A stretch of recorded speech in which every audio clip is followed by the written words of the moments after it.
So Christian, great news about Alex. You must be delighted that you've got him a race seat next year.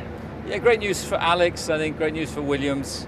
Good to see him back on the grid next year. He's, he deserves a seat in Formula One, and pleased that we were able to help him achieve that. How did you help him, I guess, in a nutshell?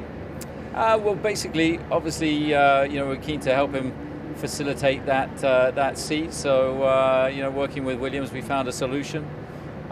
We released him from his existing contract to take up a contract with Williams, but at the same time has retained, a relationship with him for the future, which for us is quite exciting. You've obviously brought him through the programme. Was it then quite difficult to release him, even if it meant a good future for him? Well, he was effectively going to be out of contract at the end of next year anyway. So basically, what we've done is speed that process up and secure, future options on him. And I think when you look at it, Red Bull has got a history of investing in young talent, bringing young talent into Formula One. I think next year there'll be 7 drivers that have come through out of the 20, through the Red Bull program. So it's great that we're seeing talent find its way into Formula One and stay there, even if we can't accommodate it. On the subject of future options, what does that mean? Does that mean you just got a good relationship with him, and in the future you might work together again? And it basically means that we have a good relationship with Alex. He retains a link to Red Bull, and we would have an option on his services should they be required in 2023. It must be super satisfying. Like you said, 7 drivers have been affiliated with Red Bull on the grid. It shows that the programme's working, but also generally the strategy that you are employing, even bringing Sergio into the fold, just all the kind of ways you're doing it seems to be working. Yeah, I think that Red Bull has historically had an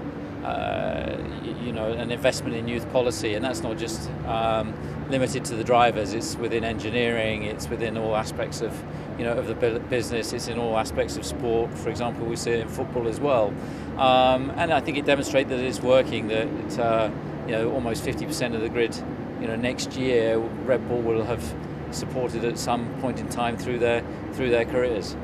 Alex did a great job in the simulator. You've praised him all year for the job he's done. The drivers have been supportive as well. So you're losing an asset in that. Is that going to be a tough one? Yeah, he's done a great job behind the scenes. He's been very much involved on next year's car. He signed the Williams agreement, and then we're straight back on the simulator late into the evening.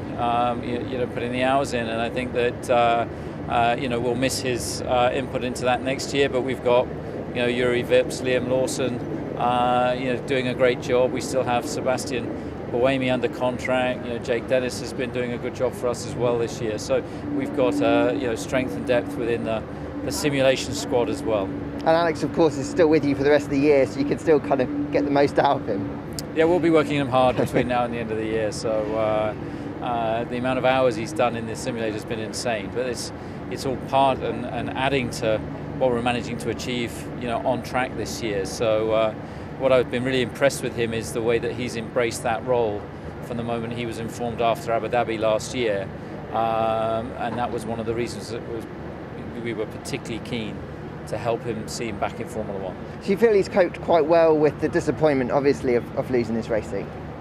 I think the way he's dealt with that is hugely impressive. I think that it was obviously really disappointing for him at the end of last year, but instead of feeling sorry for himself, he quickly brushed himself down and just focused on the job in hand, and the support he's given to both Max this year and Checo has been phenomenal, and he's been a great team player, and I think Williams will certainly benefit from that.